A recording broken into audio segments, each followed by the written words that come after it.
Welcome to Agatha Christie Tales.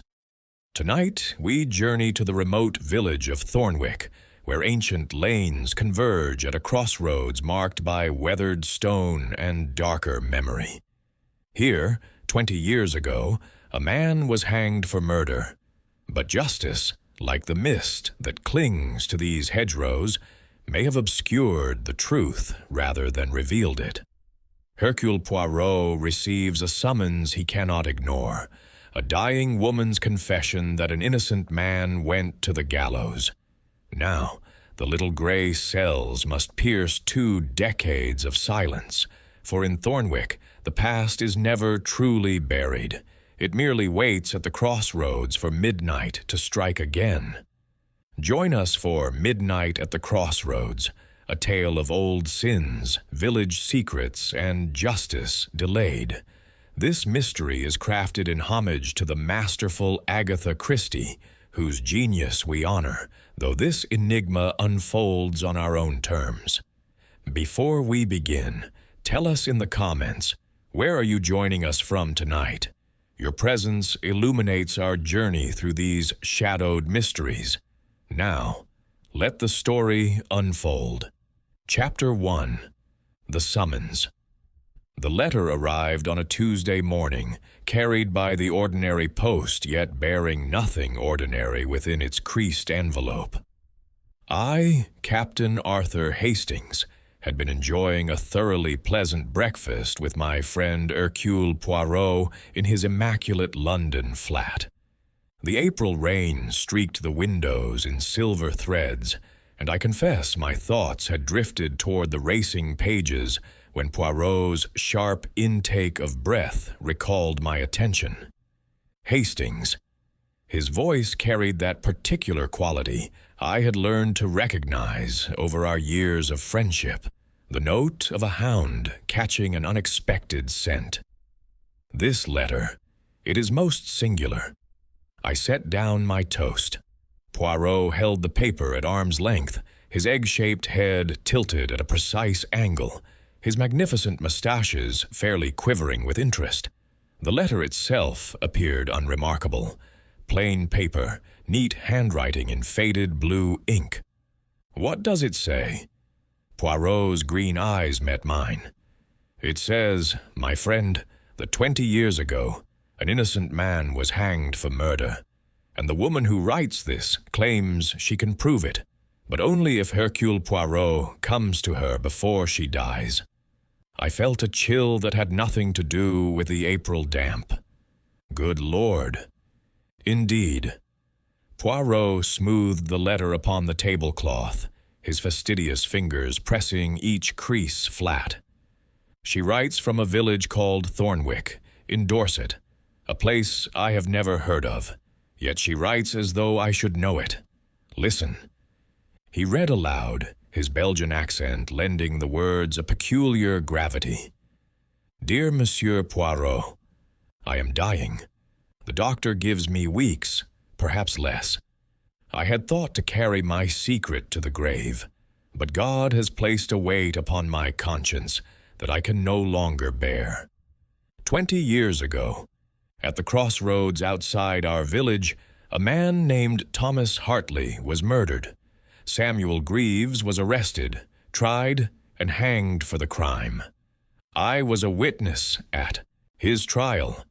I told the truth as I believed it then. But I was wrong, Monsieur Poirot. I know now that Samuel Greaves was innocent. The real killer has lived among us all these years, respected and unsuspected. I have proof, but I dare not write it. There are those who would silence me before you could arrive. Please, come quickly. I am at Rose Cottage, on the lane past the church. Ask anyone in the village for Agnes Whitmore. They all know me, though they will tell you I am mad. I am not mad, Monsieur Poirot. I am merely old and tired of carrying the dead upon my shoulders. Yours in desperation, Mrs. Agnes Whitmore. Poirot set down the letter. The silence in the flat seemed to press inward. A dying woman's fancy, I ventured. After 20 years, surely. Surely nothing, Hastings. Poirot's voice was soft but firm. A woman facing eternity does not write such a letter lightly. She speaks of proof. She fears being silenced. These are not the words of madness, but of mortal terror. But a case 20 years old. The evidence will be gone, the memories faded. The evidence of objects, perhaps. Poirot tapped his temple with one manicured finger. But the evidence here, in the little gray cells, that does not fade. Mon ami, it crystallizes, it becomes sharper. If there is truth to be found in Thornwick, Hercule Poirot shall find it. He rose from the table with sudden energy, a man transformed. Pack your bag, Hastings. We leave on the 11 o'clock train. The journey to Thornwick required the better part of a day. We changed trains twice, each connection carrying us further from London's bustle into the deep quiet of the English countryside. The final leg brought us through rolling hills dotted with sheep, past ancient hedgerows thick with spring growth, into a landscape that seemed to belong to another century entirely. Thornwick itself proved to be a village of perhaps 300 souls, its stone cottages clustered around a Norman church whose square tower dominated the valley. The taxi from the station, a sputtering vehicle driven by a taciturn man named Hodges, deposited us at the village's single inn, the Wheat Sheaf, just as the afternoon shadows began to lengthen. The Crossroads, Poirot said, pausing on the inn's threshold. Where are they located? Hodges's weathered face tightened almost imperceptibly. Half-mile north, sir, where the Dorchester Road meets the old Roman way. You'll see the stone. The stone? Marker Stone. Been there since before the village, they say. Before the church, even. Hodges paused, then added with evident reluctance, That's where they found Tom Hartley. 20 years ago, come midsummer. Ah. Poirot's eyes gleamed with interest. You remember the case, then? Everyone remembers, sir. Hodges's voice had flattened. Not something you forget. Will there be anything else? Poirot pressed a generous tip into the man's palm. Only this. Can you direct us to Rose Cottage, the home of Mrs. Agnes Whitmore? The effect was remarkable. Hodges stepped backward as though Poirot had brandished a weapon. His ruddy complexion paled. Mrs. Whitmore? You've business with her? We do. For a long moment, the driver simply stared. Then he shook his head slowly. Past the church, left at the Lich Gate. Follow the lane to the end. Can't miss it. Roses all over the fence, even this early in the year. He hesitated. Mind yourself, sir. The old woman. She's not right. Not since the hanging. None of us like to speak of it, but... He stopped, visibly wrestling with himself. Just mind yourself. He drove away without another word. I watched the taxi disappear around the bend, unsettled. Curious reaction. Most curious indeed. Poirot brushed an invisible speck from his immaculate sleeve. The mention of Mrs. Whitmore produces fear. Not contempt, Hastings. Not the dismissal one shows toward a harmless eccentric. Fear. This is a village that harbors secrets, and Mrs. Whitmore, it seems, knows them. We secured rooms at the Wheat Sheaf, modest but clean accommodations, and set out immediately for Rose Cottage. The afternoon had turned gray, clouds gathering with the promise of evening rain, and the village lanes lay empty. I noticed faces at windows as we passed, curious eyes that withdrew when I turned to look directly. They watch us, I murmured.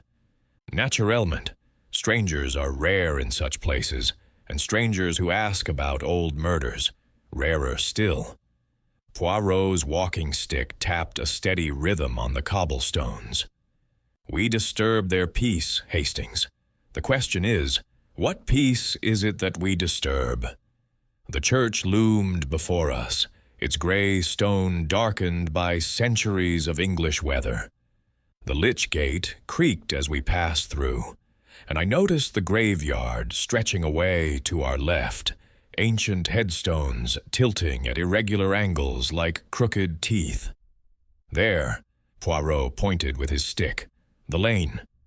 We followed the path, as Hodges had directed, past a row of cottages, until the lane narrowed and the hedgerows pressed close on either side. At its end stood Rose Cottage, a small stone dwelling with a thatched roof and, true to its name, climbing roses covering every inch of its weathered fence. Even now, in early April, buds were beginning to swell on the canes. The gate hung slightly open. Poirot paused, his hand raised to knock, and I saw his nostrils flare. "Hastings, do you smell that?" I inhaled. Beneath the green scent of spring growth, something else lingered, something sharp and medicinal. Laudanum? Something of that family, yes. Poirot's expression had grown grave. "And the gate is open, when a woman who fears being silenced would surely keep it closed." He did not knock. Instead, he pushed the cottage door, which swung inward without resistance. The interior was dim, curtains drawn against the afternoon light. A small parlor lay before us, modestly furnished but scrupulously clean. A fire had burned low in the grate, its embers barely glowing, and in the armchair beside that dying fire sat Mrs. Agnes Whitmore. She was dead. Even from the doorway I could see that life had departed. Her gray head rested against the chair's worn wing, her eyes closed, her hands folded in her lap with an almost theatrical composure. On the small table beside her sat a teacup, still half full, and a brown glass bottle. Poirot approached slowly, his keen eyes sweeping the scene. He did not touch the body, but bent close, examining her face, her hands, the position of every object within reach. "Not long dead," he said quietly. "The fire still holds warmth, perhaps 2 hours, 3 at most." "Heart failure?" I stepped closer, my medical training asserting itself despite the circumstances. "At her age, with a terminal illness? Perhaps." Poirot lifted the brown bottle with his handkerchief, reading its label. "Digitalis, for the heart, as you say. Yet observe the teacup, Hastings, observe the sediment." I looked. At the bottom of the cup, a fine white residue had settled. "That is not digitalis," Poirot said. "That, mon ami, is something else entirely. Mrs. Whitmore did not die of heart failure. She was murdered, precisely as she feared she would be." I felt the blood drain from my face. Good God, we're too late. Too late to save her, yes. Poirot straightened, and his expression had hardened into something cold and implacable. But not too late for justice. Mrs. Whitmore summoned Hercule Poirot to expose a murderer. That murderer has now killed twice, and they have made... His voice dropped to a whisper. "A very grave mistake." "What mistake?" Poirot turned to face me, and in his eyes I saw the fire that had solved 100 cases, the relentless engine of those little gray cells engaging fully. "They have made Hercule Poirot angry." He moved to the cottage's small writing desk, positioned beneath the window. Papers lay scattered across its surface, letters, bills, the ordinary detritus of a quiet life. But one drawer stood slightly open, and Poirot pulled it wide. "Empty," he announced. "Recently emptied. You can see the dust pattern. Papers were stored here until very recently. Our killer was thorough." "The proof she mentioned in her letter?" "Almost certainly. Mrs. Whitmore claimed to possess evidence that could identify the true killer of Thomas Hartley. That evidence has been taken. Poirot closed the drawer gently. But evidence, Hastings, is not so easily destroyed. It leaves traces. It creates ripples. And the very act of stealing it tells us something crucial, which is that Mrs. Whitmore was not mad, that her claims were true, that somewhere in this village of whispers a killer has hidden for 20 years and now kills again to preserve that secret. Poirot retrieved his hat from where he had set it. Come, we must notify the local constabulary. And then, my friend, we must learn everything there is to know about the night Thomas Hartley died at the Crossroads. As we stepped back into the gray afternoon, I cast one final glance at the cottage. The roses trembled in a freshening breeze, and somewhere distant a church bell began to toll. "Poirot," I said, "the villagers, they'll close ranks. They won't want this investigated." Precisely so. Poirot set off down the lane, his step brisk despite his aversion to physical exertion. And that, Hastings, tells us that the secret Mrs. Whitmore died to reveal is not hers alone. It belongs to Thornwick itself. The village knows who killed Thomas Hartley. They have always known. And for 20 years, they have kept silent. But why? Poirot did not answer immediately. We passed through the Lich Gate, the church graveyard spreading silent and watchful to our left. Finally, he spoke. "There are many reasons for silence, mon ami. Fear, loyalty, guilt, perhaps all three." He paused at the church door, gazing up at the ancient tower. "But the truth, it is like water. It finds its way through every crack, every crevice. Mrs. Whitmore tried to release it. She was silenced. But Hercule Poirot," he smiled grimly, "Hercule Poirot is not so easily stopped." The church bell fell silent, its final note hanging in the air like a warning. Or perhaps, I thought, like a promise. Chapter 2. The Village of Whispers. The local constabulary arrived within the hour, summoned by the breathless landlord of the Wheat Sheaf, who had turned quite pale when Poirot informed him of Mrs. Whitmore's demise.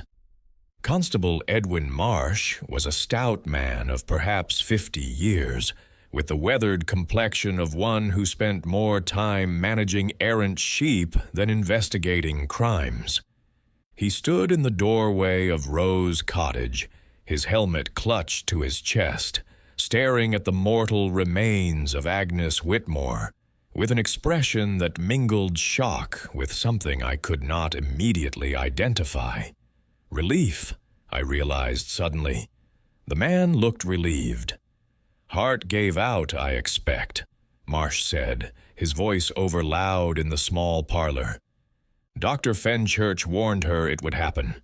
Told her to rest, he did, but she wouldn't listen. Always poking about, asking questions, stirring up trouble." He caught himself, glancing at Poirot. "Begging your pardon, sir. Speaking ill of the dead." "Not at all, Constable." Poirot's tone was silken. "You speak of her as one who knew her well. She was troublesome, you say?" Marsh shifted his weight. "Not troublesome, exactly. Just unsettled. Ever since the Hartley business, she's been convinced something wasn't right. Wrote letters to the newspapers, she did. Petitioned the Home Office. Nobody listened, of course. The case was closed 20 years ago. Sam Greaves killed Tom Hartley, and he hanged for it. Justice was done. And yet Mrs. Whitmore disagreed. Mrs. Whitmore saw shadows everywhere, sir." Marsh's jaw tightened. With respect, I knew the woman for 30 years. She was a good soul, but after the trial, something broke in her. Guilt, maybe. She testified. Against Greaves, you see. Helped put the rope around his neck. I think it weighed on her. Poirot approached the body, his keen eyes examining without touching. You mentioned Dr. Fenchurch. He was her physician. Village doctor, sir. Has been for nigh on 25 years. Came here just before the murder, actually. Young man then, fresh from London. Set up practice and never left. Marsh paused. Shall I fetch him? He'll need to certify the death. By all means. As the constable departed, Poirot turned to me, his expression unreadable. You observed, Hastings? The constable seemed eager to dismiss this as natural causes. Très bien. And what else? I considered. He spoke of Mrs. Whitmore as troublesome, as someone who stirred up trouble. Yet in the same breath, he called her a good soul. There is contradiction there. Excellent. Poirot permitted himself a small smile. The constable knows more than he speaks. The entire village knows. But they have agreed, consciously or not, to maintain silence. The question that burns in my mind, Hastings, why? What secret is worth 20 years of collective guilt? Before I could respond, footsteps sounded on the path outside. Through the cottage window, I observed Constable Marsh returning, accompanied by a tall, distinguished gentleman carrying a medical bag. Dr. Edmund Fenchurch was perhaps 60 years of age, with silver hair swept back from a high forehead and the confident bearing of one long accustomed to authority. His features were handsome in a severe way, sharp cheekbones, a firm jaw, eyes of pale blue that assessed everything with clinical detachment. Monsieur Poirot. The doctor extended his hand, his grip firm and dry. I've heard of you, of course. Your reputation precedes you, though I confess I'm puzzled by your presence in our humble village. Mrs. Whitmore wrote to me, Poirot replied. She wished my assistance in a matter of some delicacy. Something flickered across Fenchurch's face. There and gone so quickly, I might have imagined it. Indeed? Poor Agnes. I'm afraid her mind wandered considerably in recent months. The illness, you understand. Terminal heart failure often produces confusion, anxiety, unfounded fears. Unfounded? She became convinced that an old injustice needed correcting. Fenchurch moved to the body, setting down his bag. The Hartley murder. You'll have heard of it by now, I'm sure. She couldn't let it rest, kept insisting Samuel Greaves was innocent, despite all evidence to the contrary. He placed 2 fingers against Mrs. Whitmore's throat, a gesture more ritual than diagnostic. I tried to counsel her, but she wouldn't hear reason. And now, he sighed heavily. Heart failure, as I predicted. Poirot watched the examination with hooded eyes. You are certain of the cause, doctor, without autopsy? Fenchurch's hands stilled momentarily. I've been treating Agnes for 18 months, Monsieur Poirot. I know the progression of her disease, intimately. The symptoms, the timeline, everything is consistent with cardiac arrest. He gestured to the brown bottle on the table. Digitalis. I prescribed it myself. She was to take small doses to regulate her heartbeat. Unfortunately, patients sometimes... He spread his hands. Accidents happen. Confusion about dosage. It's tragically common. You suggest she took too much? I suggest nothing. Fenchurch's voice cooled slightly. I merely observed that an elderly woman with terminal heart disease has died of heart failure. There is nothing mysterious here, Monsieur Poirot. Nothing requiring your particular talents. Poirot smiled. That deceptively mild smile I knew so well. And yet I am here. And while I am here, I find myself curious about this old case that so troubled Mrs. Whitmore. The murder of Thomas Hartley. You were in the village at the time, I understand. I was. Fenchurch closed his medical bag with a decisive snap. I examined the body at the crossroads. Blunt force trauma to the skull. Someone struck him from behind with a heavy stone. Robbery was the motive. Hartley was known to carry his wages in cash. He paused. Samuel Greaves was seen near the crossroads that night. He had argued with Hartley publicly the previous week, and when the constables searched his cottage, they found blood-stained clothing. Compelling evidence. Overwhelming evidence. Fenchurch met Poirot's gaze steadily. Greaves was tried, convicted, and executed. Justice was served. Agnes couldn't accept that, perhaps because she testified at the trial. Guilt does strange things to people, Monsieur Poirot. Sometimes they rewrite the past to escape it. A profound observation. Poirot inclined his head. Tell me, Doctor, Mrs. Whitmore mentioned in her letter that she possessed proof of her claims. Did she ever speak to you of such proof? Again, that microscopic flicker. No, she spoke often of her suspicions but never produced anything concrete. I assumed it was part of her confusion. And you visited her today? Fenchurch stiffened. I beg your pardon? A simple question, Doctor. Did you visit Mrs. Whitmore today? No. The denial came quickly. Too quickly, perhaps. I saw her yesterday morning during my rounds. She was weak but lucid. I adjusted her digitalis dosage and left her resting comfortably. You adjusted the dosage? Increased it slightly. Her heart rhythm was irregular. Fenchurch's eyes narrowed. Monsieur Poirot, I don't care for your implication. Agnes Whitmore was my patient for nearly 2 years. I did everything possible to prolong her life. I imply nothing. Poirot's voice was gentle. I observe only.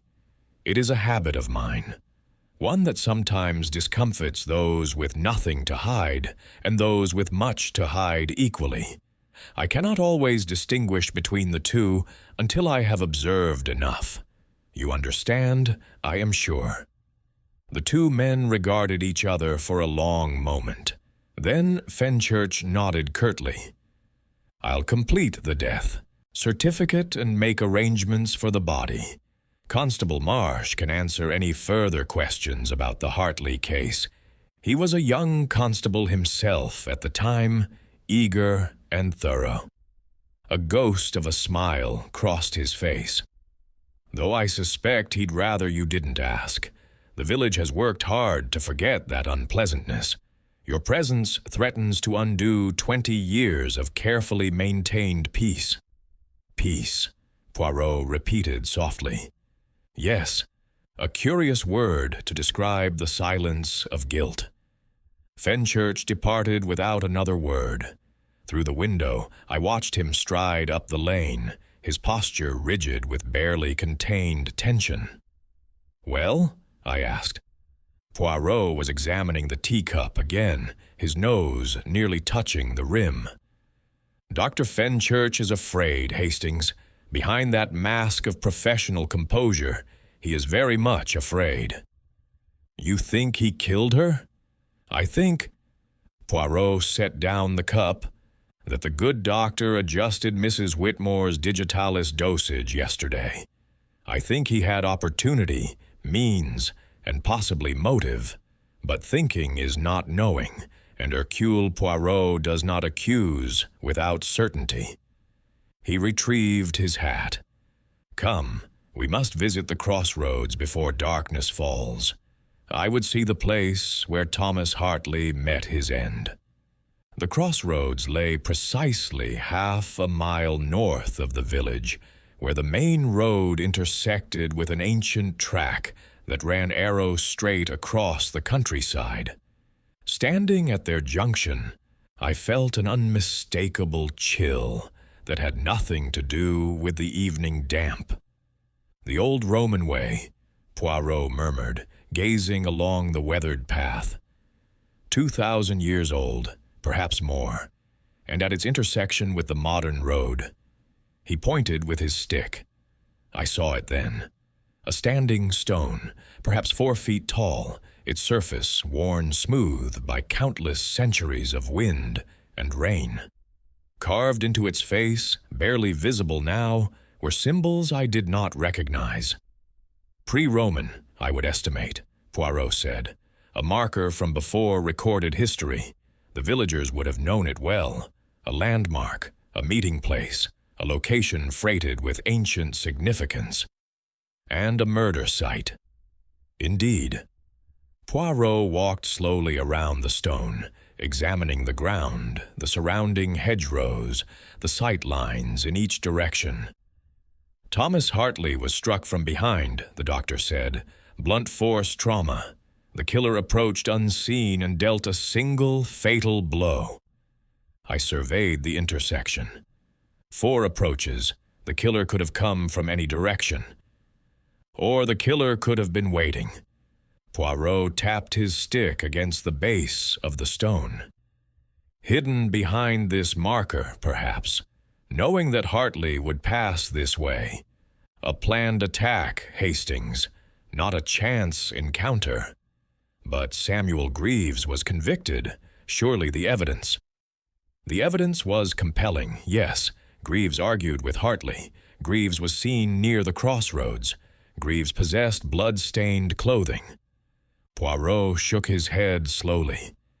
And yet Mrs. Whitmore, who testified against him, died believing him innocent. After 20 years, she summoned Hercule Poirot to correct the injustice, and before I could reach her, she was silenced.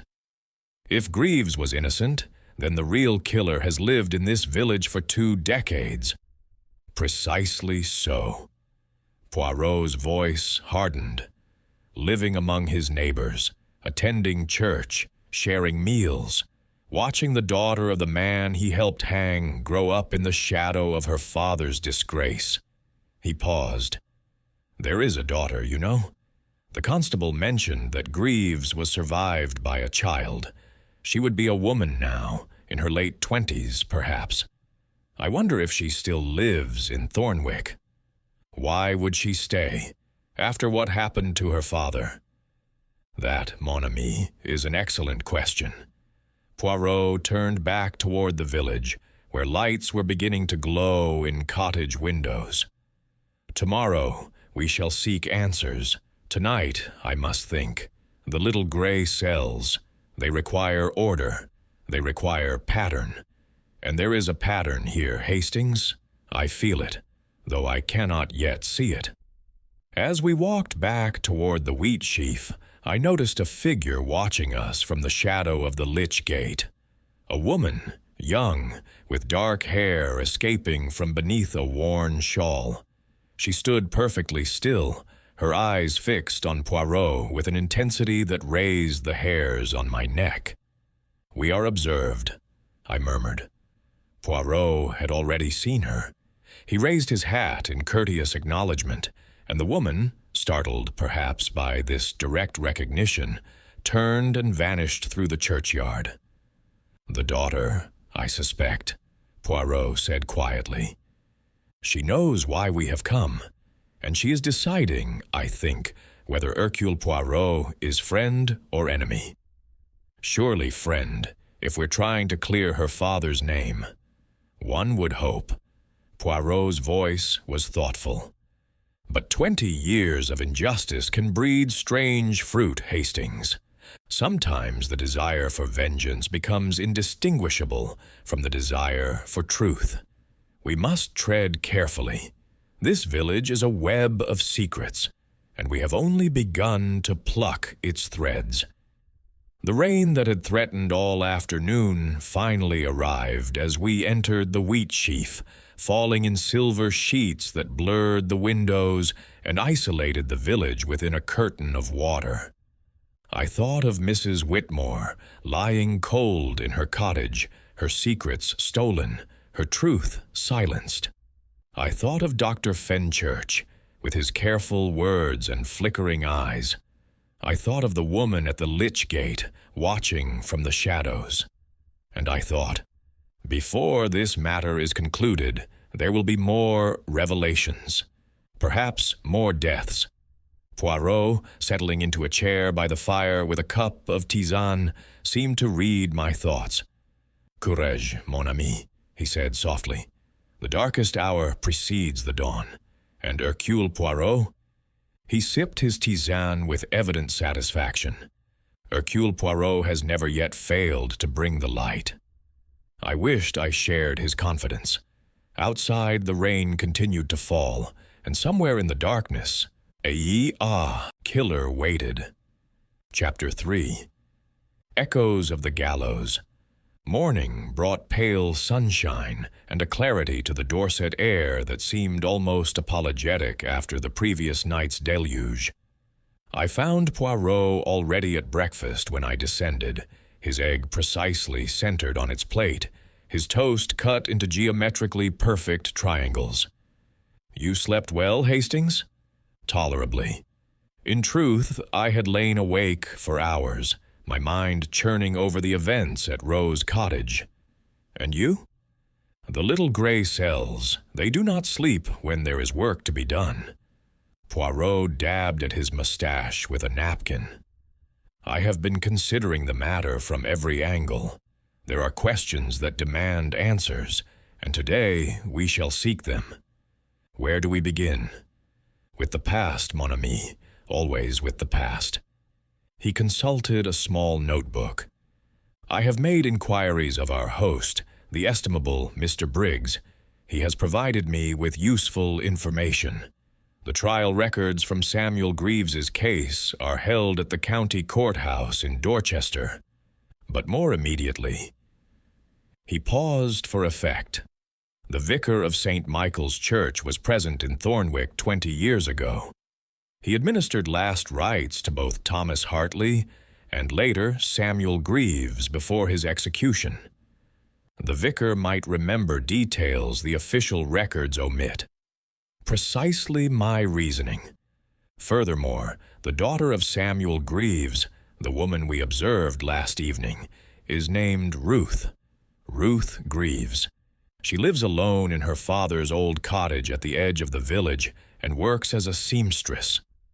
Poirot's eyes gleamed. She has refused to leave Thornwick, despite the disgrace attached to her name. That, Hastings, speaks of either remarkable fortitude or unfinished business. We set out shortly after 9 o'clock, the village lanes washed clean by the night's rain. Our first destination was the vicarage, a comfortable stone dwelling adjacent to St. Michael's Church. The Reverend Harold Blackwood received us in his study, a cluttered room smelling of old books and pipe tobacco. He was a slight man of 70-odd years, with wispy white hair and watery eyes magnified behind thick spectacles. His hands trembled slightly as he poured tea. Age, I assumed, though perhaps something more. "Monsieur Poirot." His voice was thin but steady. "I wondered if you would come, when I heard you were in the village asking about Agnes Whitmore and the old murder." He trailed off, staring into his teacup. "You expected me, Vicar?" "I expected someone eventually. Secrets have a way of surfacing, no matter how deep we bury them." Blackwood set down his cup with a clatter. "Agnes came to see me, 3 days before she died. She was agitated, more so than I'd ever seen her." Poirot leaned forward. "What did she say?" "That she had finally found proof, that after 20 years of suspicion and doubt, she could prove Samuel Greaves was innocent." The vicar's voice dropped to barely a whisper. "She said she knew who really killed Thomas Hartley. She'd known for some time, but she couldn't prove it until—" He hesitated. Until she found the letter." The silence in the study seemed to thicken. Poirot's eyes burned with intensity. "What letter, Vicar? This is of the utmost importance." Blackwood removed his spectacles and polished them with trembling fingers. "I don't know the details. Agnes wouldn't tell me. Said it was too dangerous. But she mentioned that the letter had been hidden for 20 years, and she'd found it by accident while clearing out her attic. Something to do with the night of the murder." "And she told no one else of this discovery?" "She told me, and she wrote to you." The vicar replaced his spectacles. "And now she's dead, and the letter is presumably gone, which suggests, Monsieur Poirot, that she also told the wrong person. Or the right person discovered her intentions through other means." Poirot steepled his fingers. "Vicar, I must ask you about the original case. You were here when Thomas Hartley was murdered. You administered last rites. What do you remember?" Blackwood was silent for a long moment. When he spoke, his voice carried the weight of 2 decades of suppressed memory. Thomas Hartley was a farmhand, strong, handsome, charming when he wished to be. He worked for Squire Pemberton at the manor house and had a reputation for— The vicar coughed delicately. "For romantic entanglements. There were whispers about him and various women in the village. Married women, some of them. Affairs?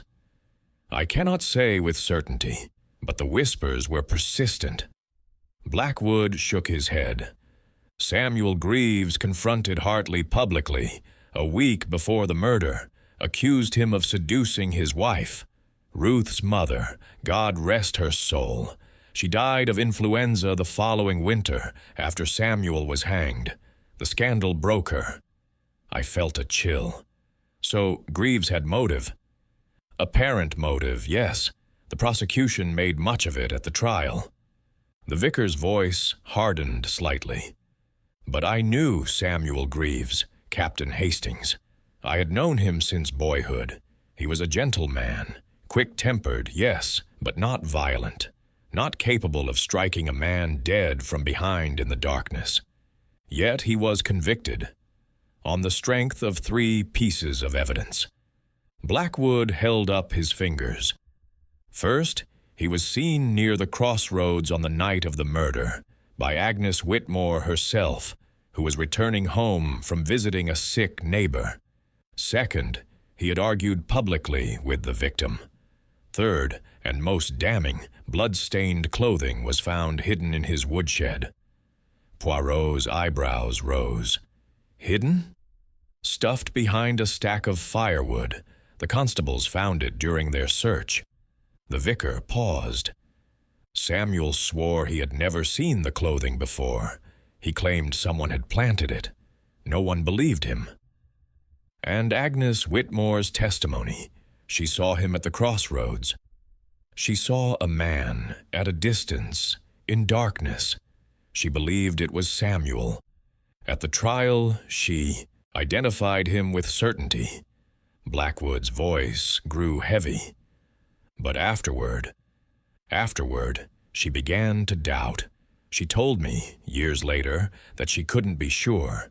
The man she saw had been wearing Samuel's distinctive coat, a patched gray coat everyone in the village knew, but she never saw his face. The coat." Poirot seized upon the detail. "What became of it?" "It was presented as evidence at the trial. Samuel claimed he had lost it several days before the murder, that someone had taken it from outside his cottage where it hung to dry. Again, no one believed him."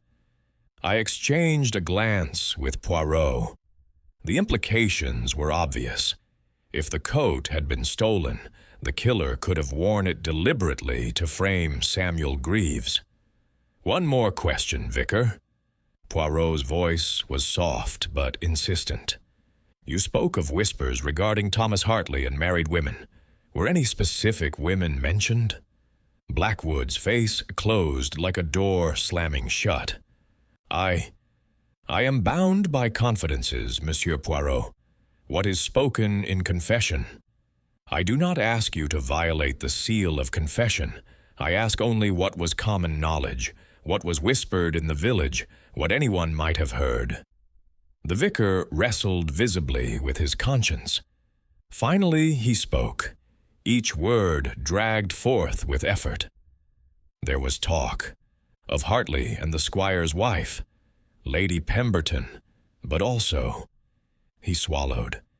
There were rumors about a woman newly arrived in the village, the wife of the young doctor who had just established his practice. I felt as though the floor had shifted beneath my feet. Dr. Fenchurch's wife? She died many years ago.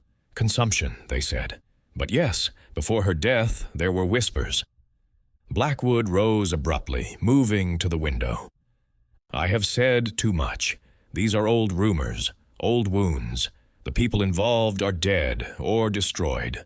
What purpose does it serve to... It serves the purpose of truth, Vicar. Poirot's voice was implacable. An innocent man may have hanged. A guilty one may have escaped justice for 20 years. And now Agnes Whitmore is dead. Murdered, I believe, to silence her.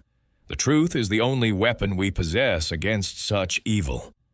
Blackwood turned from the window, and I saw tears glistening behind his spectacles. Find it then, Monsieur Poirot. Find the truth. God knows I have prayed for it these 20 years. We departed the vicarage in thoughtful silence. The morning sun had strengthened, casting sharp shadows across the churchyard path, but I barely noticed the beauty of the spring day. My mind was churning with implications. Dr. Fenchurch, I said at last, if his wife was having an affair with Hartley, then the good doctor possessed a motive for murder most compelling. Poirot nodded slowly. A wife's infidelity, discovered or suspected, would strike at the heart of a man's pride, his position, his entire identity, particularly for one newly arrived in a village, seeking to establish himself as a respectable figure. But surely he would have been suspected at the time. Would he? Poirot's voice was thoughtful. Consider, Hastings. Dr. Fenchurch was new to Thornwick. An outsider, yes, but a professional man, educated, respectable. Samuel Greaves, by contrast, was a local laborer who had publicly threatened the victim. When the blood-stained coat was found in Greaves's shed, who would look further? You think Fenchurch planted the evidence? I think it is possible, more than possible. Poirot paused at the lich gate. But thinking is not proof. We require evidence, not supposition. And there is one person in this village who may possess knowledge that no one else does. Ruth Greaves. Indeed, the daughter of the hanged man. She was a child when her father died, 7 or 8 years old perhaps. But children observe. Hastings. They hear things adults believe they do not understand. And Ruth Greaves has remained in Thornwick for 20 years, despite the shame attached to her family name. His eyes met mine. I do not think she has remained without purpose. We found the Greaves cottage at the far edge of the village, a small dwelling that had seen better days. The thatch needed repair, and the garden had gone wild. But there was a defiant neatness about the place. Windows clean, steps swept, a stubborn dignity maintained against circumstance. Ruth Greaves opened the door before we could knock. She was perhaps 28 years old, with dark hair pulled back severely and eyes the color of storm clouds. Her face was guarded, watchful, but I saw something else there too, a desperate, barely suppressed hope. Monsieur Poirot. Her voice was low and controlled. I've been expecting you. Then you know why I have come. I know Agnes Whitmore sent for you. I know she's dead, murdered, whatever the constable claims. Ruth stepped aside, gesturing us into the cottage's modest parlor. I know my father was innocent. I've always known. Poirot settled into the offered chair with his usual fastidious care. And yet you could not prove it. No. Ruth's composure cracked slightly. I've spent 20 years trying, 20 years of whispers and stares and doors closed in my face, 20 years of knowing the real killer walks free while my father's grave lies unmarked in unhallowed ground. Her hands clenched into fists. They wouldn't even let him be buried in the churchyard. A condemned murderer, they said. He hangs in shame for eternity. Mrs. Whitmore, Poirot said gently, she believed your father innocent. She told you this? She told me many things. Over the years, she was the only one in this cursed village who would speak to me with kindness. Ruth's voice wavered. She saw something that night, something she didn't understand at the time. But she was afraid to speak of it, afraid of what might happen. What did she see? Ruth hesitated, glancing toward the window as though fearing observation. She told me she saw 2 figures at the crossroads that night. Not 1, 2. One wearing my father's coat, yes, but another, standing in the shadow of the stone. A taller figure. A figure she recognized but could not name in court because... She broke off. Because? Because no one would have believed her.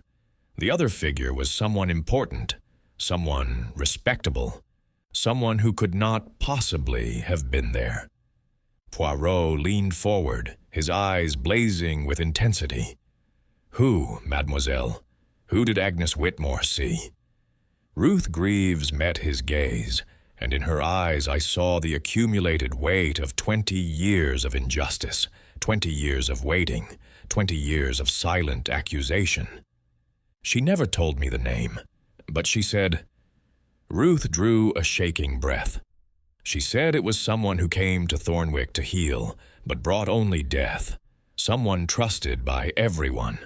Someone who had buried the truth so deep that only the dead could testify against him. The doctor, I breathed. Ruth's silence was answer enough. Poirot rose, his expression grave. Miss Greaves, I make you a promise. If your father was innocent, and I believe now that he was, Hercule Poirot will prove it. The truth will be known. Justice will be served. This I swear to you. Ruth Greaves looked at the small Belgian detective, and for the first time, something like hope flickered in her haunted eyes. Then God go with you, Monsieur Poirot, because the devil has walked in Thornwick for 20 years, and he will not surrender easily. As we departed the cottage, I noticed that Poirot's face had set into lines of cold determination. He said nothing until we had reached the village green, and then he spoke with quiet ferocity. The letter, Hastings. Agnes Whitmore found a letter hidden for 20 years. The vicar confirms this.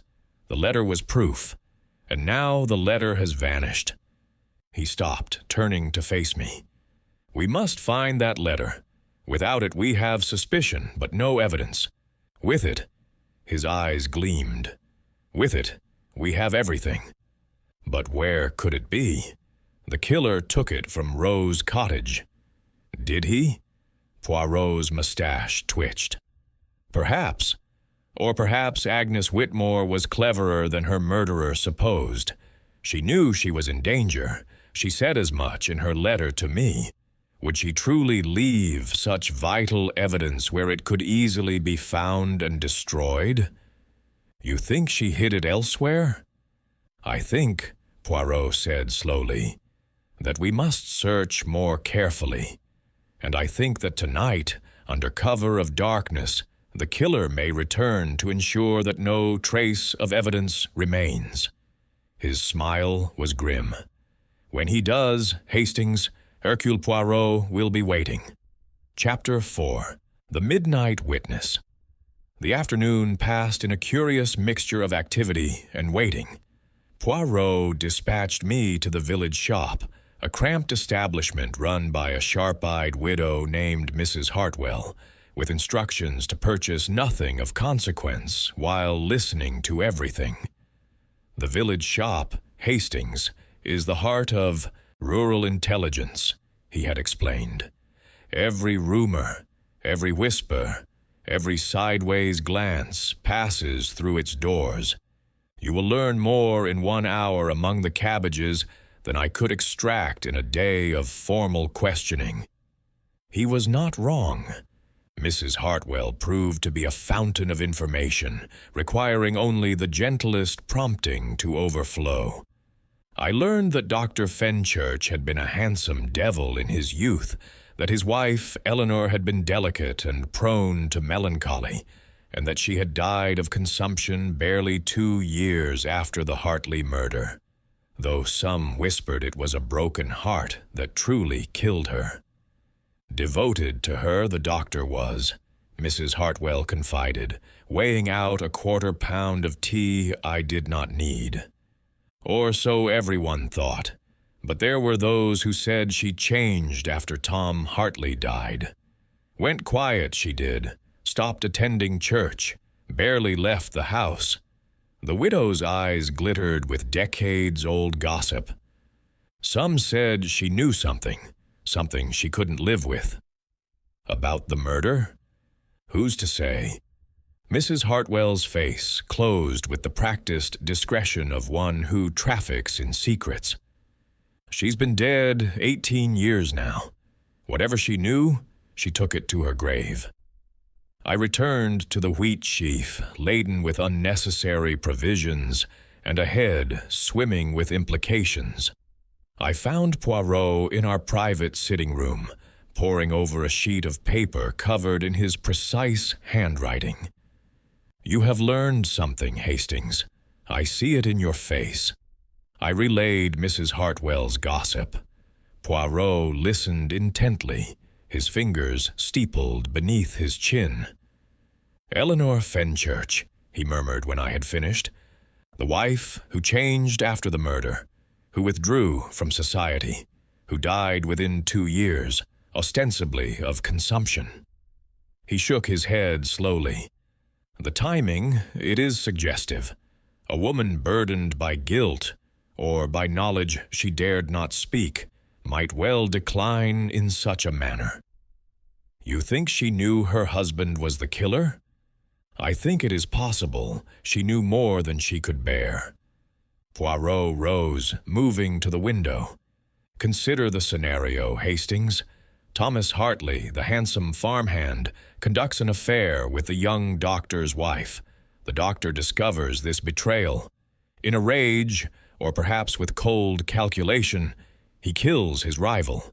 His wife suspects or even knows, but cannot speak. The guilt destroys her. But there's no proof." "Not yet." Poirot turned from the window, his expression determined. "But the letter Agnes Whitmore found, the letter hidden for 20 years, may provide exactly that proof. We must find it before it is destroyed forever." "You still believe she hid it somewhere other than her cottage?" "I am certain of it." Poirot retrieved his coat and hat. "Agnes Whitmore was no fool. She knew she was in danger. She wrote as much to me. She would not have left vital evidence where any common thief could find it. Non, she concealed it somewhere safe, somewhere meaningful. But where?" Poirot smiled enigmatically. "That, mon ami, we shall discover. But first, we pay another visit to Rose Cottage. In daylight, with fresh eyes, we may observe what we missed before." The cottage stood as we had left it, roses trembling in the afternoon breeze, the door now sealed with a constable's notice. Poirot examined the seal, then produced a small penknife. "Poirot," I protested, "we can't simply—" We can and we must. The seal parted cleanly. Justice, Hastings, does not wait upon bureaucratic niceties.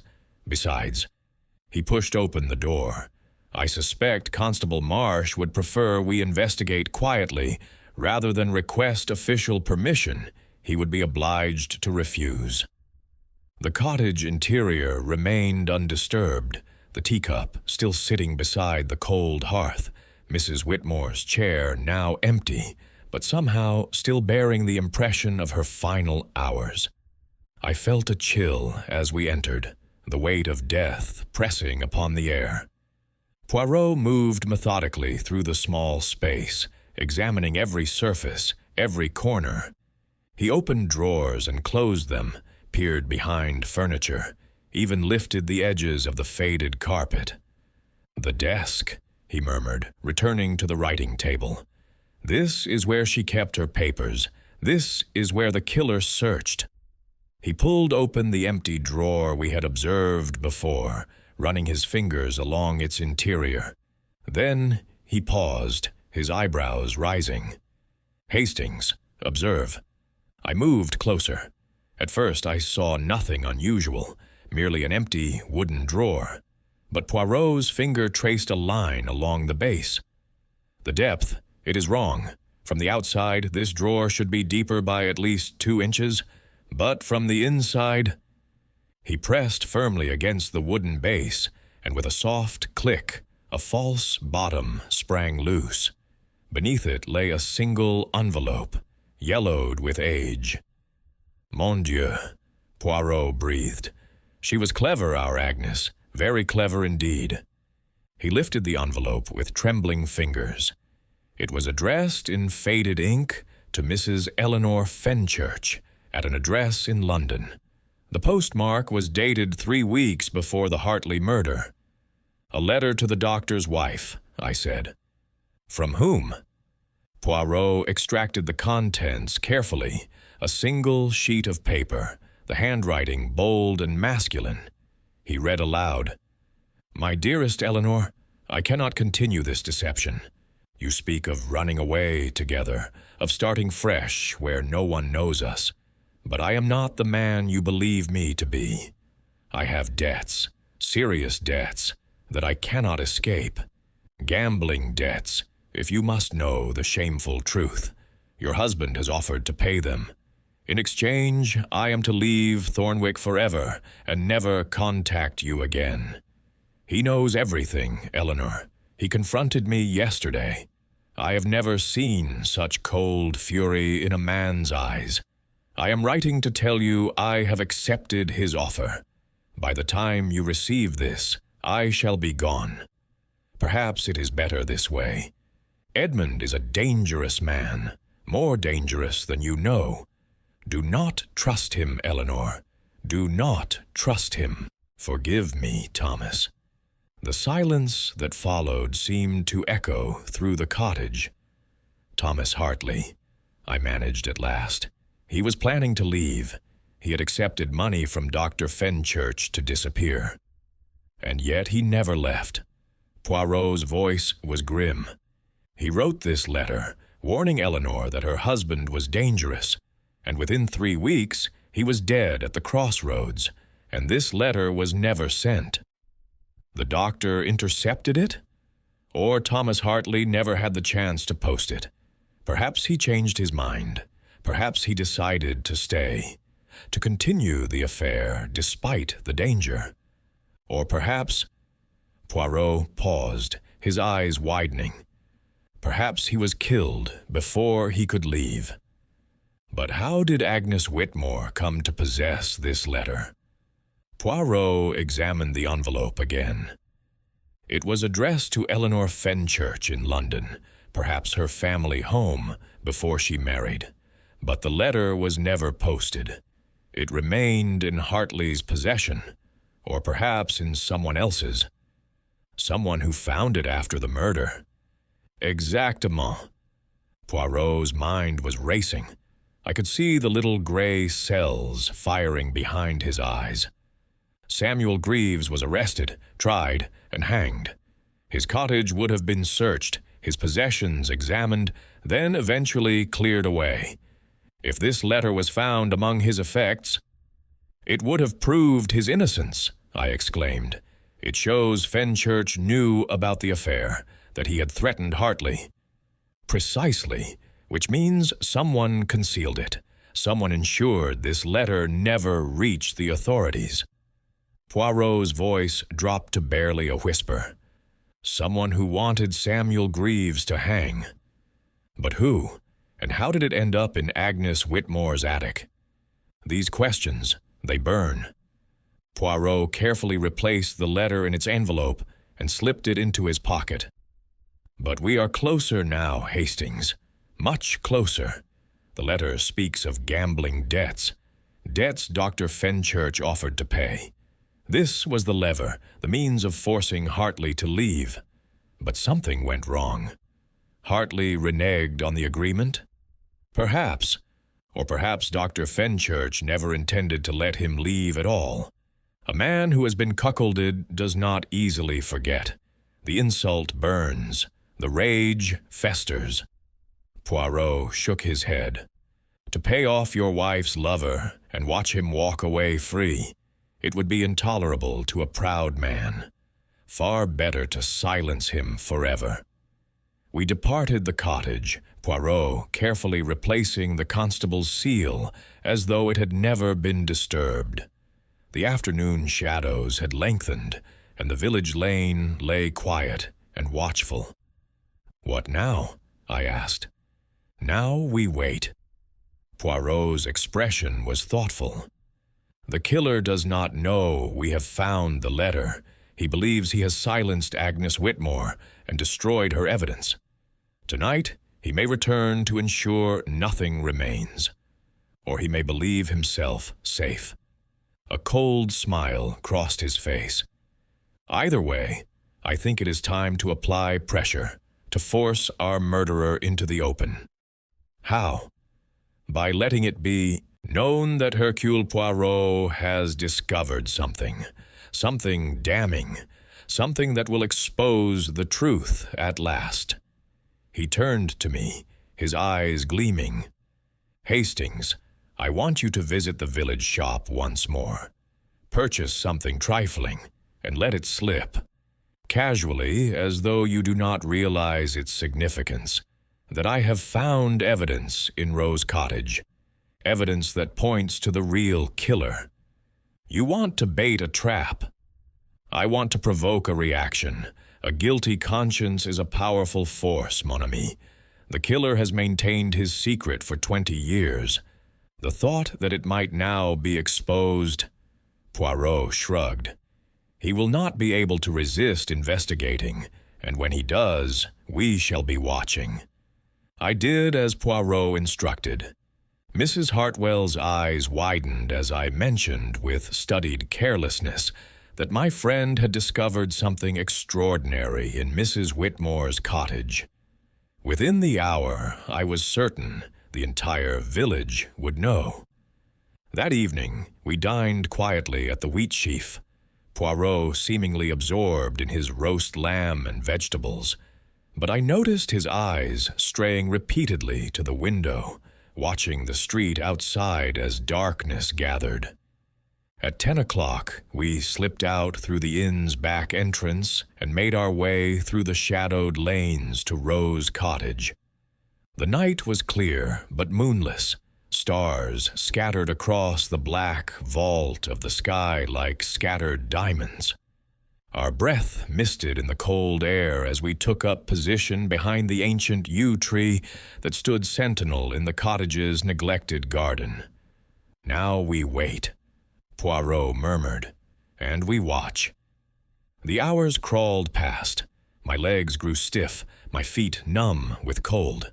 Twice I nearly spoke, and twice Poirot silenced me with a raised hand. The village slept around us, windows dark, only the distant hoot of an owl breaking the silence. Then, shortly before midnight, I heard it. Soft footsteps on the lane. A figure emerged from the darkness, moving with careful stealth toward the cottage gate. I tensed, but Poirot's hand gripped my arm, holding me still. The figure paused at the gate, glancing left and right. Then, apparently satisfied, it moved up the path toward the cottage door.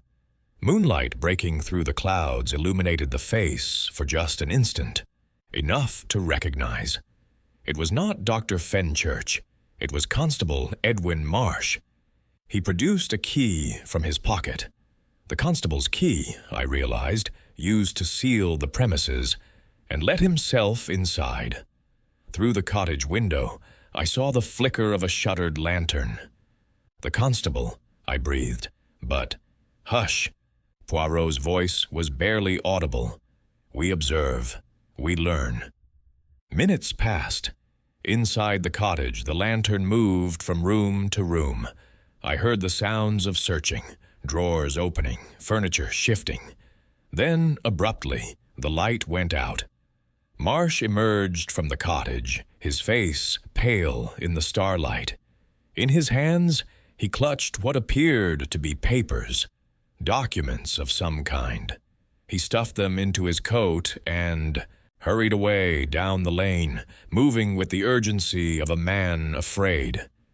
"We follow?" I whispered. "No." Poirot's voice was thoughtful. "Not yet. We have learned something of great importance tonight, Hastings." "That Marsh is involved?" "That Marsh is afraid. He searches the cottage, he removes papers. But is he the killer or is he the accomplice? Is he protecting himself or protecting another?" Poirot shook his head slowly. 20 years ago, Marsh was a young constable. He helped investigate the Hartley murder. He helped build the case against Samuel Greaves. "You think he falsified evidence?" "I think it is possible. The blood-stained coat found in Greaves's shed. Who discovered it? The constables who searched the property. What if that evidence was not found but placed? What if Marsh has been protecting the real killer all along? But why?" Poirot was silent for a long moment. When he spoke, his voice was heavy with implication. Loyalty, perhaps, or debt, or fear. He began moving toward the lane. "Come, Hastings. Tomorrow, I think, we shall have a conversation with our nervous constable, and tomorrow—" His eyes glittered in the darkness.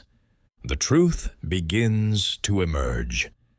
We returned to the wheat sheaf through silent streets, the village sleeping around us, unaware that its secrets were finally, after 20 years, beginning to surface.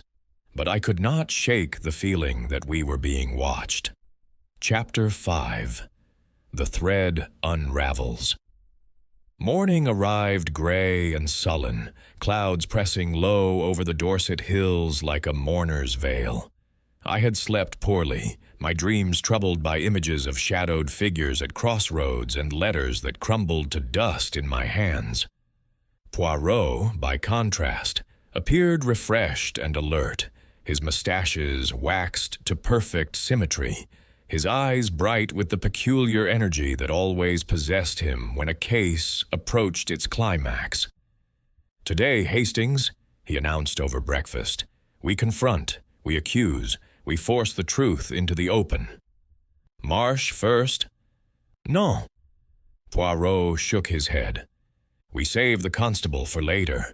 First, we require one final piece of information, the piece that will bind all the threads together." He consulted his pocket watch. "The church, I think. The sexton's office. There is a record I wish to examine."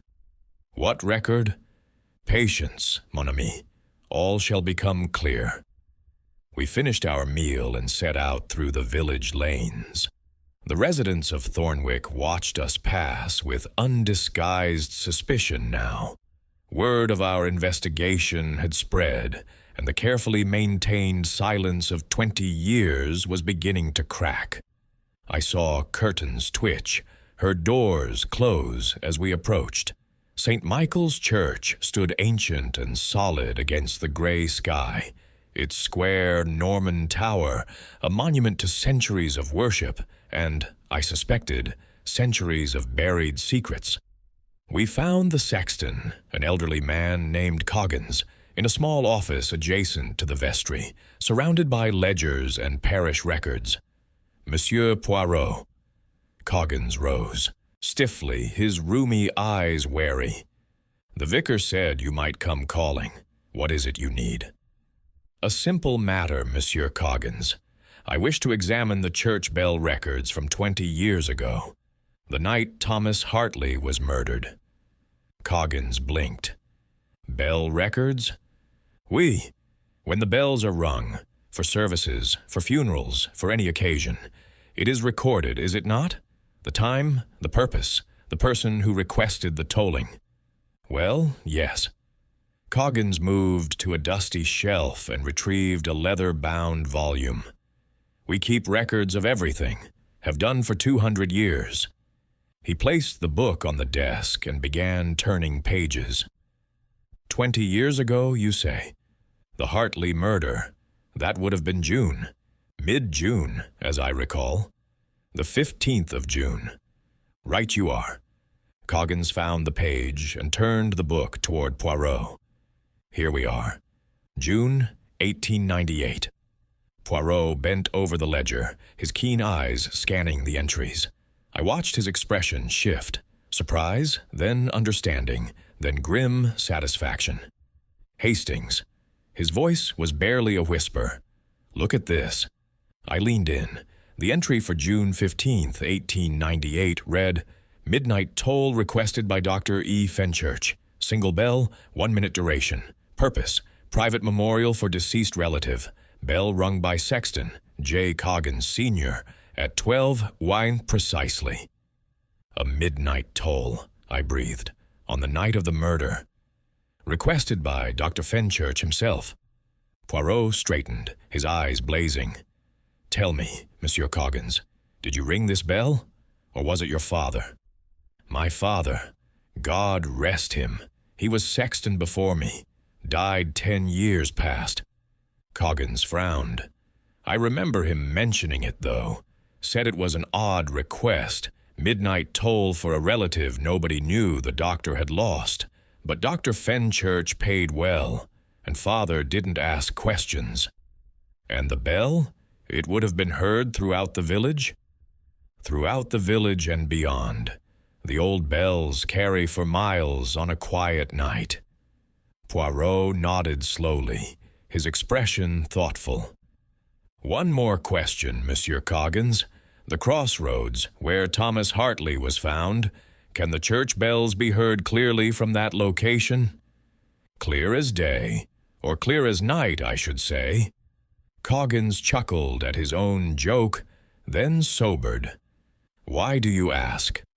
Because, mon ami, you have just provided me with the final piece of the puzzle. Poirot closed the ledger gently. The midnight toll, requested by Dr. Fenchurch, rung at precisely 12 o'clock. His voice dropped. A signal, Hastings. A signal to confirm the deed was done. We departed the church with my mind reeling. Poirot walked in silence, his cane tapping rhythmically against the cobblestones, his expression that of a man arranging the final pieces of a complex puzzle. I don't understand, I admitted finally. A signal to whom? Marsh? Consider the evidence, Hastings. Poirot's voice was patient, pedagogical. Dr. Fenchurch discovers his wife's affair with Thomas Hartley. He confronts Hartley, offers to pay his gambling debts in exchange for his departure. But Fenchurch has no intention of letting his rival escape. He plans murder. But he needs an alibi. Précisément. So he arranges for someone else to commit the actual killing, someone who owes him a debt, someone he can control. Poirot paused. 20 years ago, Constable Marsh was a young man, eager, perhaps desperate. What if he owed Dr. Fenchurch money? What if the good doctor had treated a family member, saved a life, created an obligation that could never be repaid. You're saying Marsh killed Hartley? I am saying Marsh was the instrument. Fenchurch was the hand that wielded him. Poirot resumed walking. The plan was elegant in its simplicity. Marsh would wait at the crossroads, wearing Samuel Greaves's stolen coat. When Hartley passed by, Marsh would strike him down. Then Marsh would plant the blood-stained clothing in Greaves's shed, ensuring an innocent man would hang for the crime. And the midnight bell? The signal that confirmed success. Fenchurch could not be at the crossroads. He needed an alibi. So he arranged for the bell to be rung at midnight. If Marsh succeeded, the bell would toll. If something went wrong, Poirot shrugged. But nothing went wrong. The bell tolled. Hartley died. Greaves hanged, and Dr. Fenchurch remained above suspicion. But Agnes Whitmore saw two figures at the crossroads. She told Ruth Greaves, "She saw Marsh in the shadows, yes, but she also saw the man in Greaves's coat, whom she assumed was Greaves himself. She never realized they were different people, one committing the murder, one already dead." Poirot shook his head. The brilliance of the plan was its misdirection. Everyone looked at the coat. No one looked at the man wearing it. We had arrived at the village green. The morning mist was beginning to lift, revealing the cottages and shops of Thornwick in watery sunlight. A few villagers moved about their business, but I noticed they gave us wide berth. "What now?" I asked. "Now we confront Constable Marsh. He is the weak link, Hastings. He has lived with guilt for 20 years. He searched Rose Cottage last night, desperate to destroy any remaining evidence. He is afraid, and afraid men make mistakes." We found Marsh at the constable's office, a small room attached to the village hall. He looked up as we entered, and I saw the blood drain from his face. "Monsieur Poirot, Captain Hastings." His voice cracked slightly. "I wasn't expecting, that is, I'm rather busy this morning." "Too busy to discuss murder, Constable?" Poirot's voice was ice. "Too busy to explain why you were searching Rose Cottage at midnight? Too busy to account for the papers you removed from a sealed crime scene?" Marsh's mouth opened and closed. His hands, I noticed, had begun to tremble. "I don't know what you're—" "Please." Poirot held up a hand. "Do not insult my intelligence with denials. I observed you myself, Constable. I watched you enter the cottage. I watched you search. I watched you leave with documents concealed in your coat." He stepped closer, his eyes boring into Marsh's. "The question is not whether you were there. The question is why." Marsh seemed to collapse inward. He sank into his chair, his face gray, his hands gripping the desk as though to steady himself. "You don't understand," he whispered. "I had no choice. I never had a choice." "Then explain, Constable. Explain, and perhaps I can help you." Marsh looked up, and in his eyes I saw the accumulated weight of 2 decades of guilt. "It was my mother," he said, his voice hollow. "She was dying. Cancer, eating her from the inside. We had no money for doctors, for medicine, for anything, and then Dr. Fenchurch came. He treated her? He saved her, or so I thought then."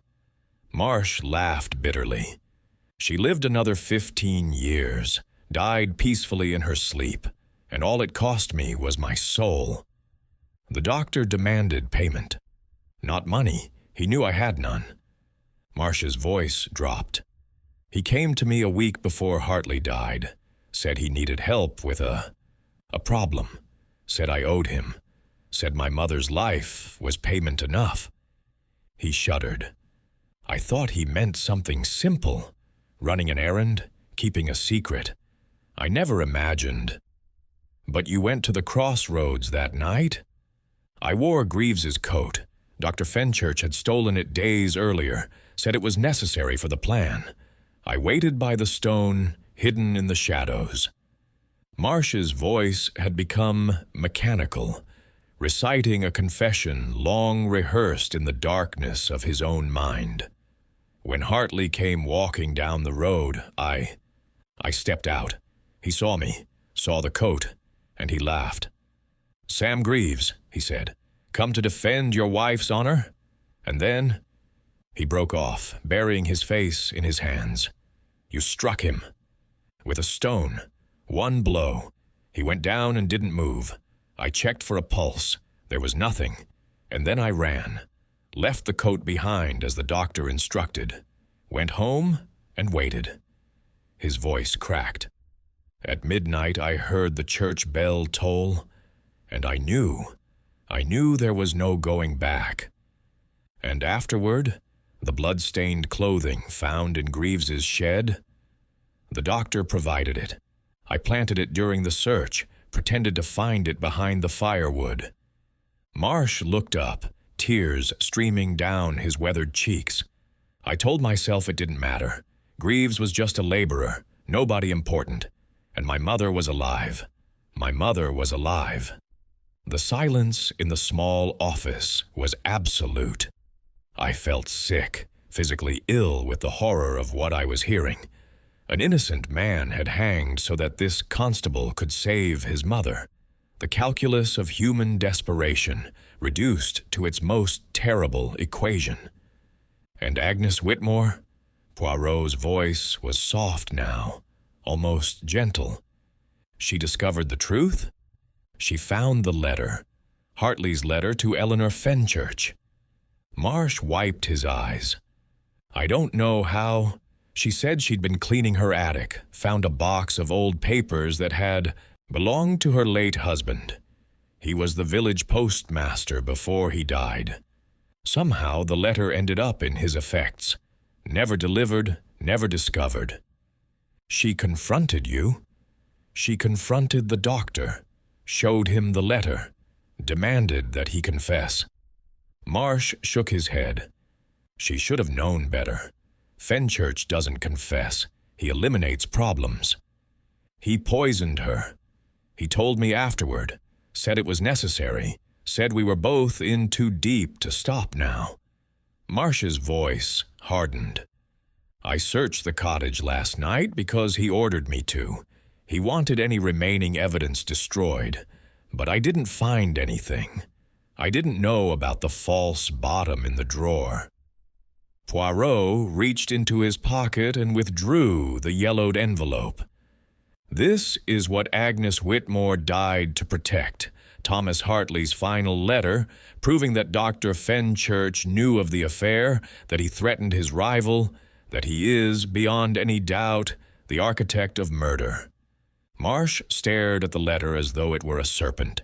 "Then it's over. 20 years of hiding, of pretending, of living with what I did. It's finally over." "It is over, Constable." Poirot's voice was implacable. "Tonight, I shall gather everyone at the wheat sheaf, Dr. Fenchurch, Ruth Greaves, the vicar, all who have been touched by this tragedy.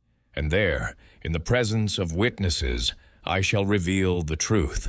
Justice, so long delayed, will finally be served."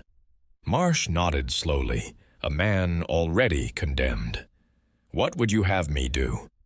"Come to the gathering. Tell your story. The truth is your only redemption now, and the only peace you will find." Poirot turned toward the door, then paused. "One more question, Constable. That night at the Crossroads, when you struck Thomas Hartley, did Agnes Whitmore see you? Did she see your face?" Marsh's brow furrowed. I don't know. It was dark. I saw someone on the lane, a woman walking toward the village, but she was distant. I assumed she couldn't identify me." "She saw 2 figures," Poirot said quietly. "You in the shadows, and Hartley in the coat she believed belonged to Greaves. She testified to one figure, the one in the coat. But she saw you, Constable.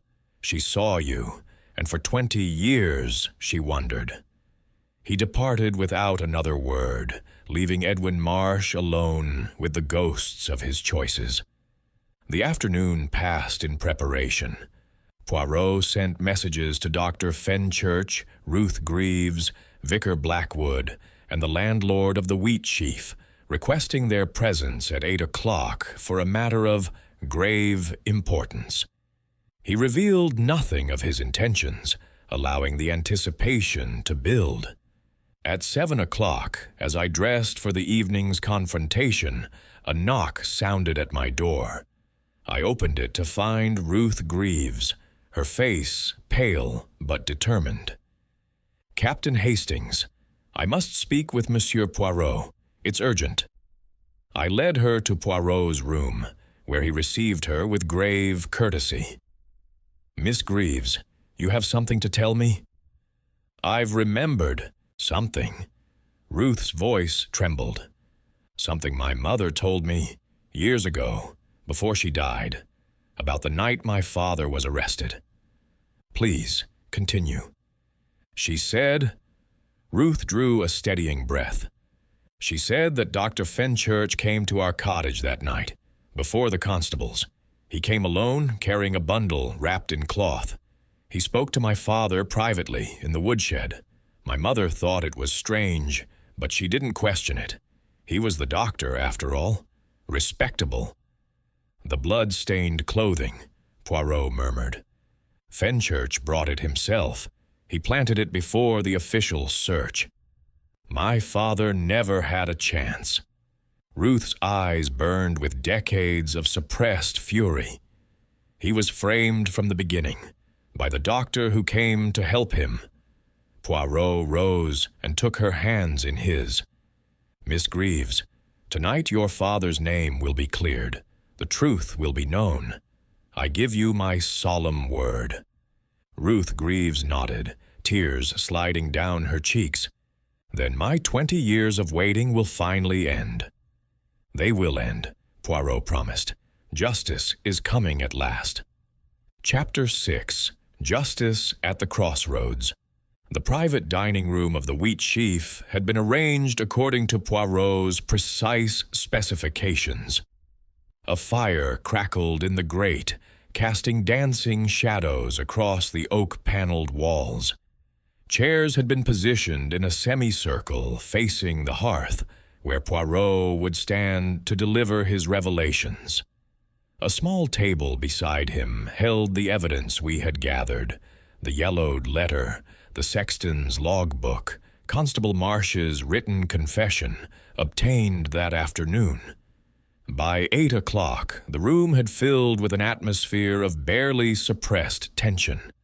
Dr. Edmund Fenchurch sat in the chair nearest the door, his silver hair immaculately groomed, his expression one of polite skepticism.